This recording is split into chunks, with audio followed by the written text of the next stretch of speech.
मेहनत कशों का बस इतना फसाना है, आँखों में आसमां, कदमों में ज़माना है। नाज़रीन आदाब, मैं पूजा मल्होत्रा आप सभी का इस्तकबाल करती हूँ हमारे प्रोग्राम ख्वाब हमारे ताबीर भी हमारी में। जैसा कि आप सब जानते हैं कि हर हफ्ते हम आपको मिलवाते हैं एक खास शख्सियत से, और हमारी आज की शख्सियत हैं अस्मिता दौरजी।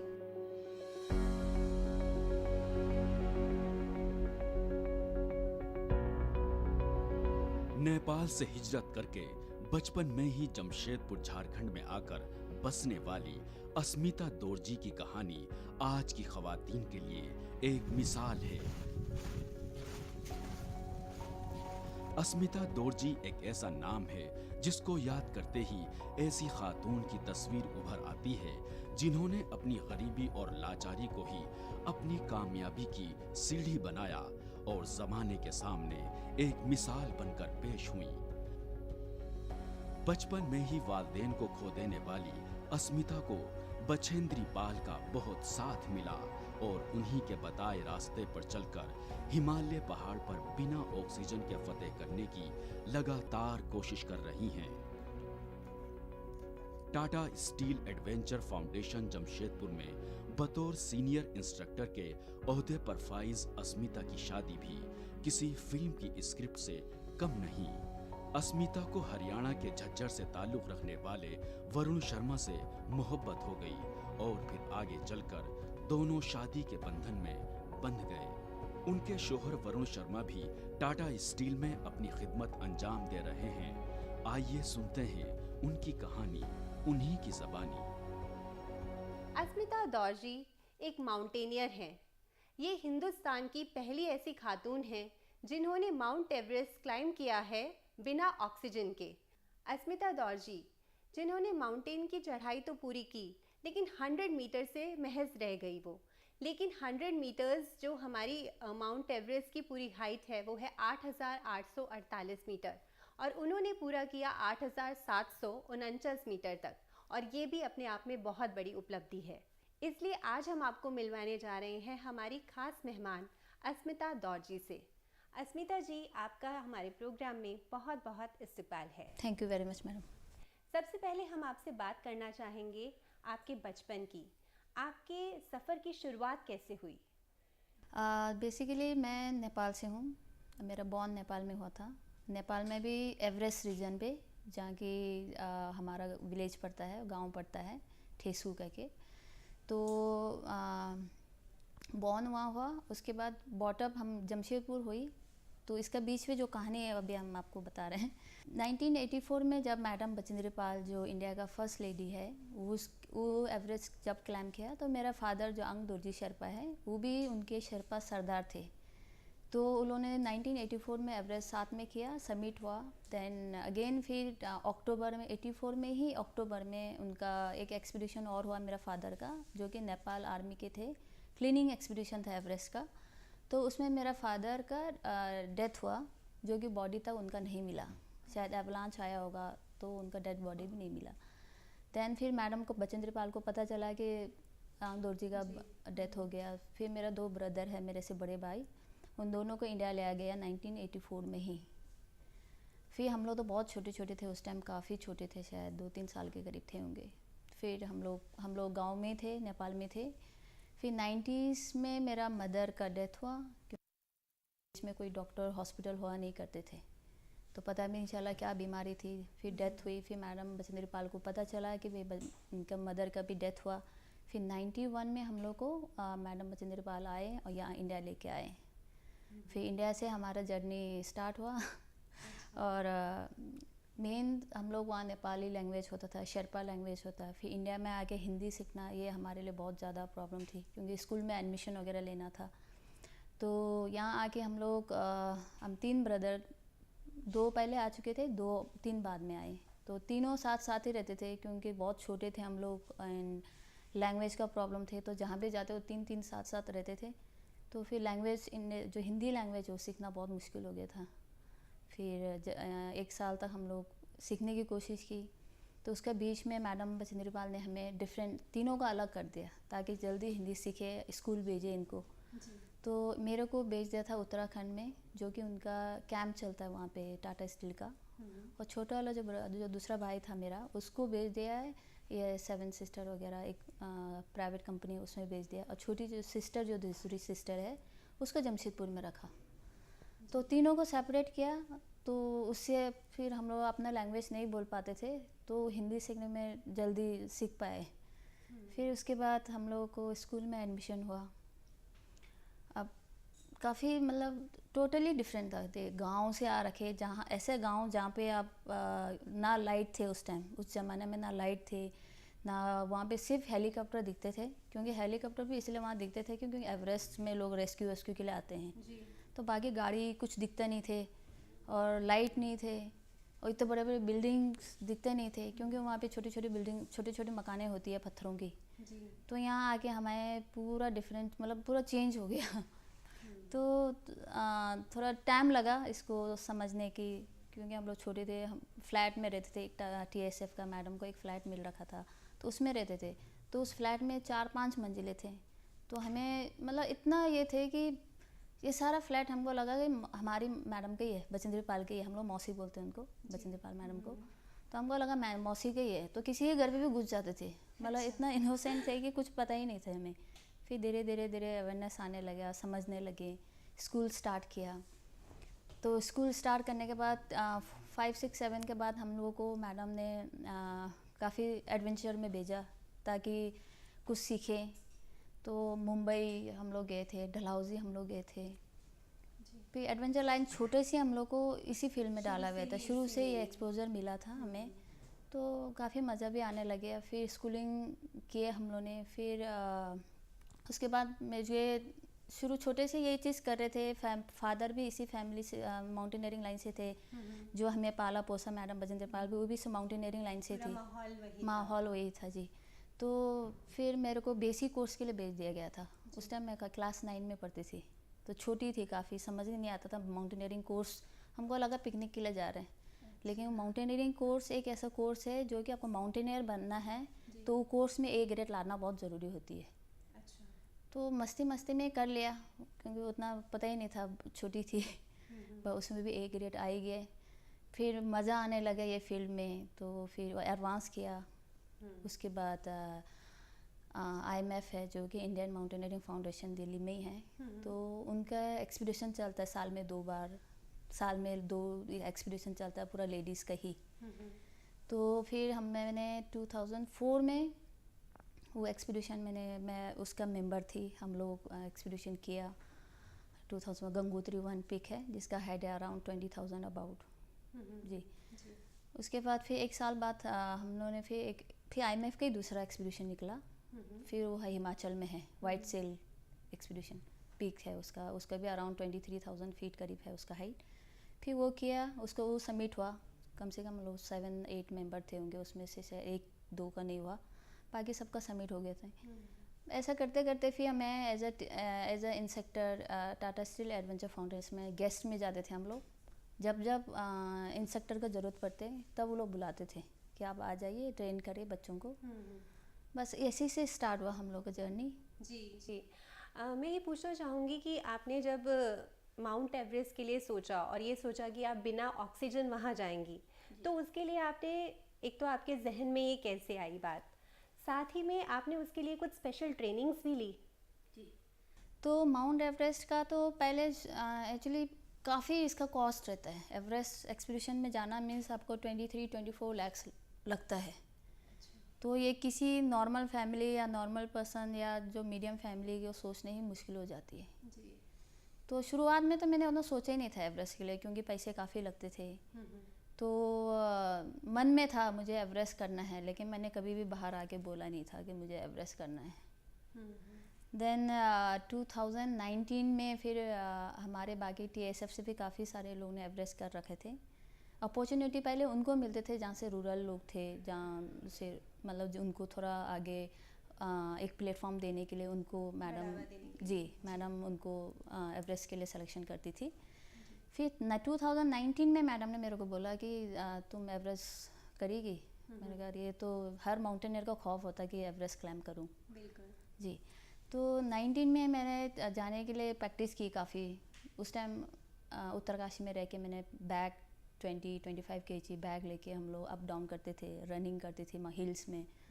देन जहाँ हम लोग ट्रेनीज़ को लेके जाते हैं, टाटा स्टील के जो ट्रेनीज़ को लेके जाते हैं अबाउट 12,000 फीट, तो वो लोग 5 डेज़ में वो लोग वहाँ पहुँचते हैं।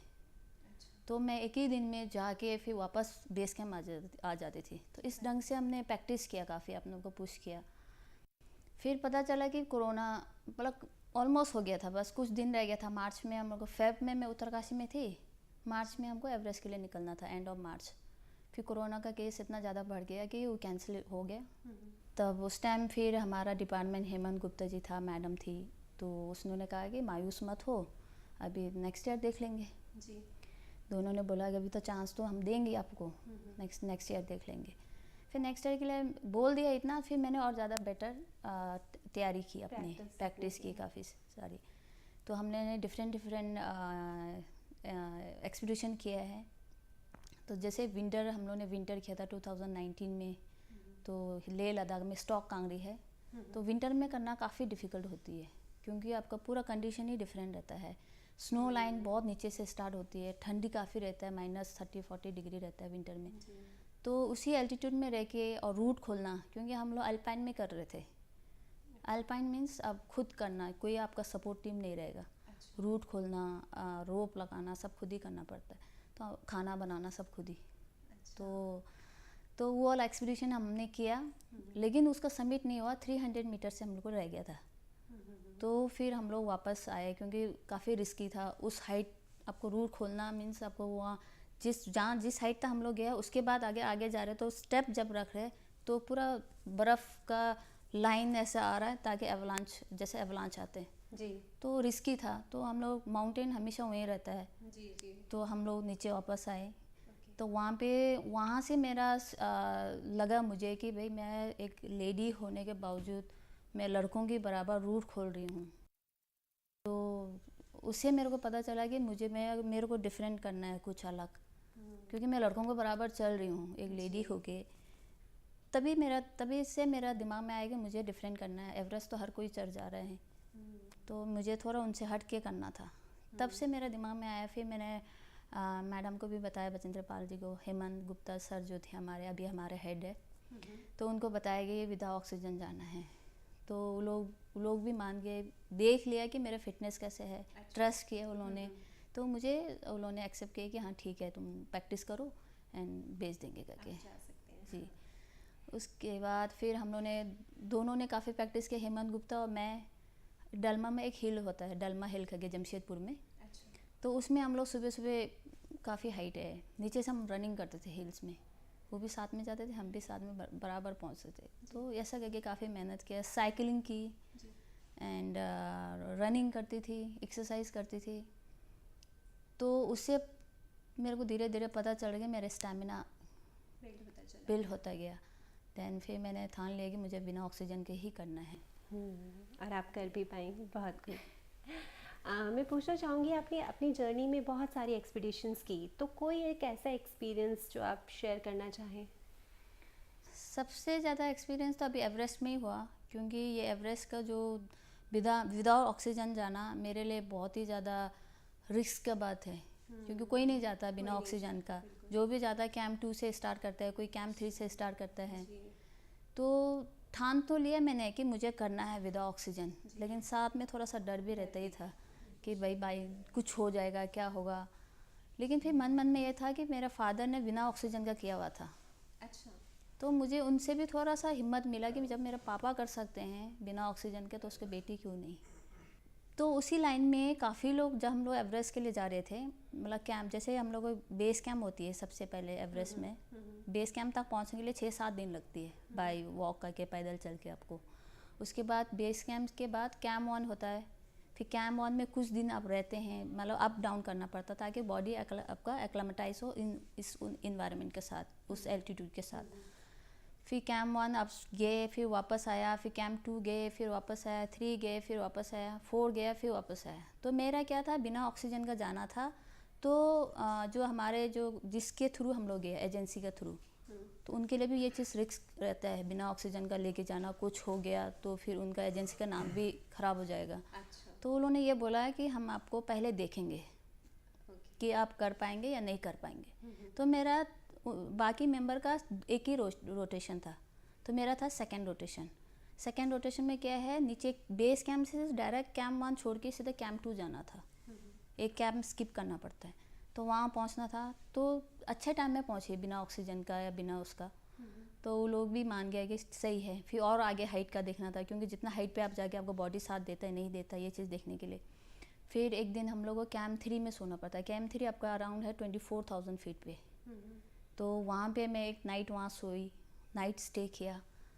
तो इसको ये देखने के लिए कि आपका बॉडी में पेन हो रहा है, हेडेक हो रहा है, वॉमिटिंग हो रहा है, ये एल्टीट्यूड सिकनेस बोलते हैं इसको। तो वो चीज़ आपको हो रहा है नहीं हो रहा है, तो वो चीज़ मुझे कुछ हुआ ही नहीं। तो फिर उससे आगे एक येलो बैंड होती है, येलो बैंड तक मैं गई अराउंड 7,000 मीटर फीट पे। फिर हम लोग वापस आए, तो नीचे जो हमारा जो एजेंसी के जो दावा शर्पा है उसने कहा कि काफ़ी फिट है, आप ट्राई कर सकते हो एवरेस्ट के लिए बिना ऑक्सीजन के, क्योंकि आप तो शर्पा लोग जो शर्पा होते हैं उनके बराबर चल रहे हैं। अच्छा। तो चलते गया, फिर हम लोगों का हो गया चलो कि आप बिना ऑक्सीजन का जा पाएंगे। फिर सब हम लोग मैं वापस आई बेस कैंप में, 1-2 दिन रेस्ट किया। फिर समिट के लिए हम लोग अटेम्प्ट करने के लिए निकले। तो समिट अटेम्प्ट करने के लिए निकले तो कैंप 3 और कैंप 4 का बीच में काफ़ी रिस्की है। तो जब कैंप 3 से कैंप 4 में जाते हैं, रस्सियाँ लगे रहती, क्योंकि डिफरेंट रस्सियाँ, अलग अलग एजेंसी का अलग अलग रस्सी, कब कितना पुराने रस्सी है कुछ पता नहीं चलता है। तो हम लोग जुमारिंग करके जा रहे हैं। जुमारिंग मीन्स आपको हमेशा आपको असेंड करेगा, ऊपर की तरफ लेके जाते हैं। जी। तो वहाँ देखा हम लोग जुमारिंग करके जा रहे हैं, साइड पे काफ़ी सारे रस्सियाँ बंधी हुई है और साइड में डेड बॉडीज़ वगैरह दिखने को मिलता है। तो उसको देखे तो फिर थोड़ा सा दिमाग में लगता है बाप रे कैसे मर गया, थोड़ा डर लगती है।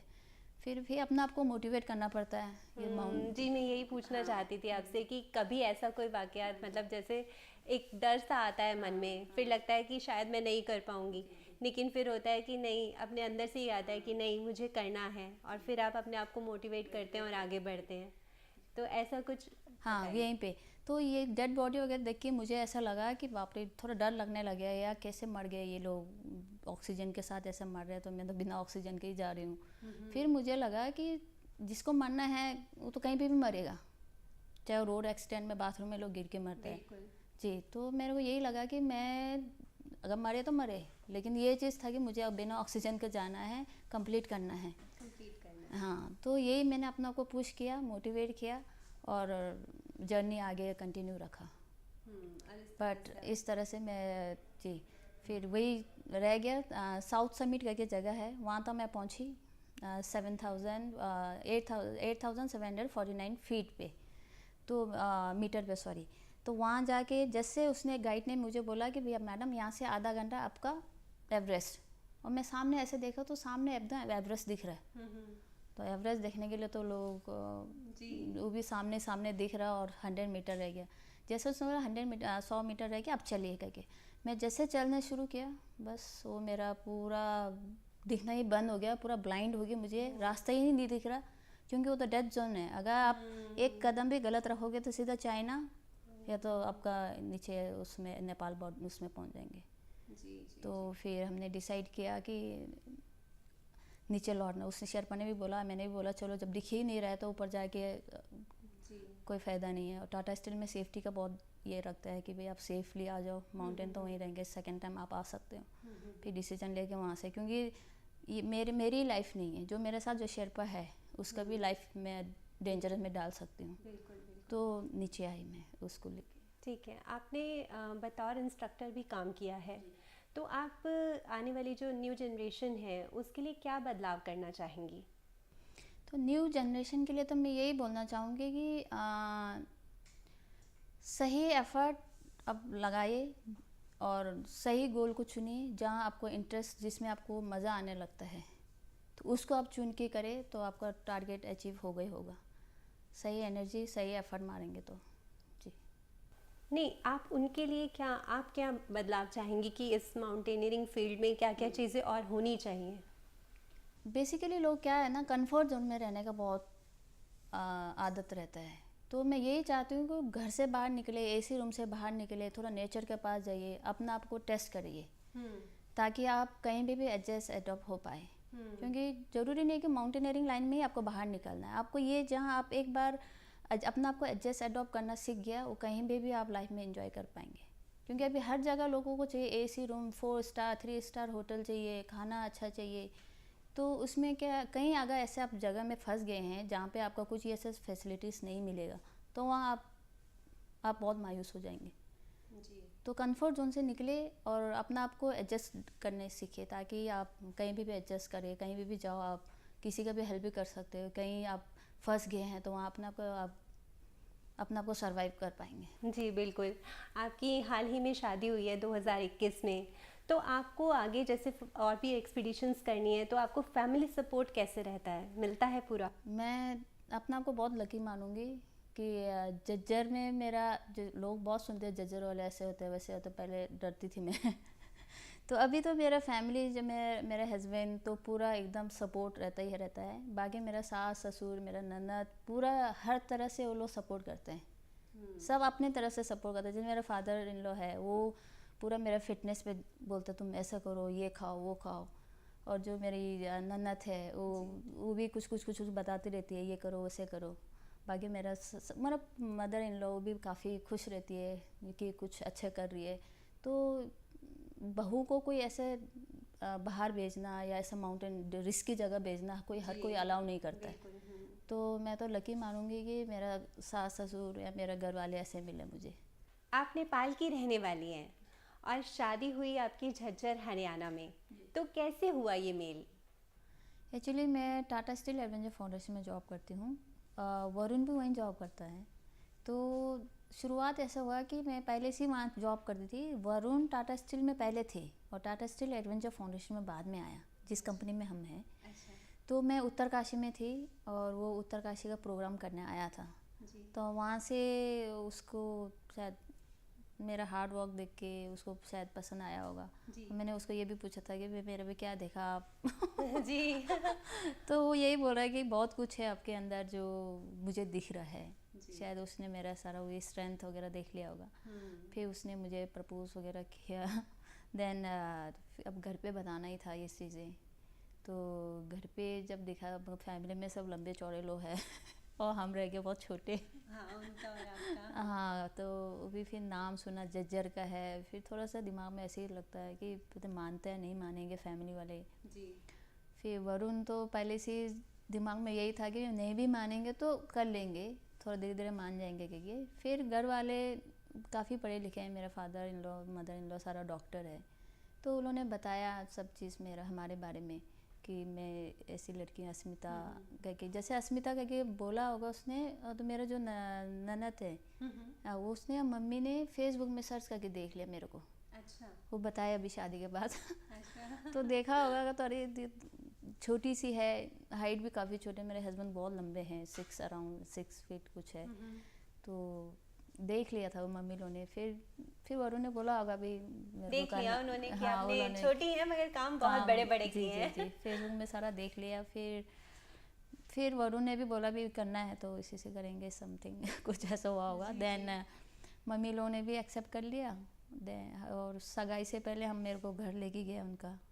फिर घर पे जब मैं वहाँ आई, फिर मैं पापा वॉक करते थे तो पापा ने मेरे को बोला तुम भी चलो रनिंग करने। तो उस दिन मैंने 15 किलोमीटर रन किया। तो रनिंग किया 15 किलोमीटर। पापा काफ़ी एक्साइटेड हो गया कि इतना अच्छा रनिंग कर रही है, स्पोर्ट्स पर्सन है। तो एक मेरा प्लस पॉइंट ये था कि मेरा फिटनेस बहुत अच्छा था। तो मेरा फादर इन लोगों को स्पोर्ट्स में बहुत पसंद है। अच्छा। तो उनका बच्चों को भी कराना चाहते थे लेकिन नहीं हो पाया। अच्छा। तो इसीलिए ये सब बहुत जल्दी एक्सेप्ट किया उन्होंने मेरे को। और वहाँ मिल गई। हाँ। और बाकी मैं भी काफ़ी सिंपल रहती हूँ, ज़्यादा वैसे नहीं। तो ये चीज़ उनको काफ़ी अच्छा लगा जी।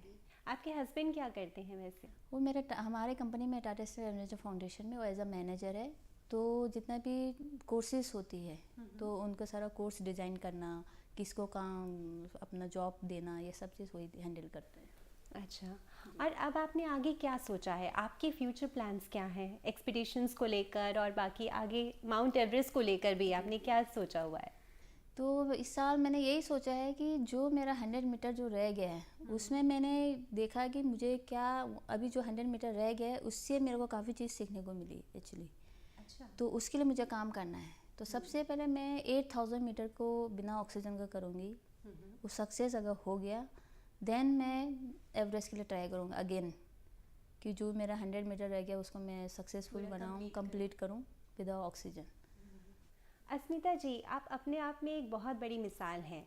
आपने अपने ख्वाब को पूरा किया। हमारे नाजरीन को एक पैगाम दीजिए। काफ़ी सारा लोगों के अंदर अवेयरनेस आया है कि काफ़ी चीज़ें ऐसे हैं जो कि आपको सपोर्ट मिलता है, गवर्नमेंट से हो चाहे प्राइवेट कंपनी में हो।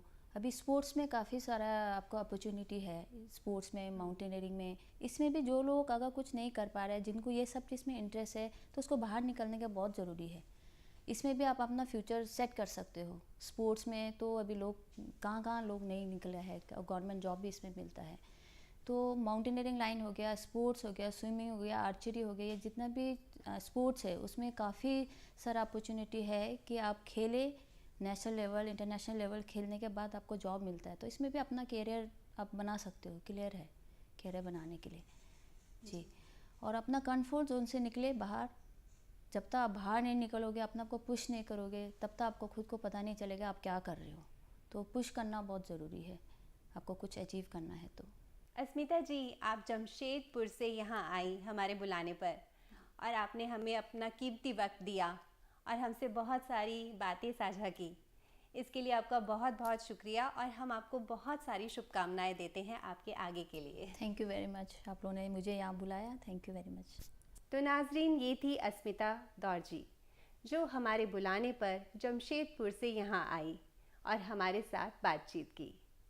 तो आप सबको भी मैं यही कहना चाहूँगी कि बच्चों को तालीम देना बहुत ज़रूरी है। तालीम से ही वो आगे बढ़ेंगे। आज जैसे अस्मिता जी माउंट एवरेस्ट तक पहुँच गई, ऐसे सब लोग, सब बच्चे हमारे आगे जा सकते हैं। और ये भी कहूँगी कि दुनिया में सब कुछ करना पॉसिबल है, कुछ भी नामुमकिन नहीं है। सिर्फ हौसला होना चाहिए, हिम्मत चाहिए, मंजिल मिल ही जाती है। तो नाजरीन, आज इस हफ्ते इतना ही। अगले हफ्ते फिर होंगे आपसे रूबरू एक नई शख्सियत के साथ। तब तक के लिए हमें दीजिए इजाज़त। आदाब।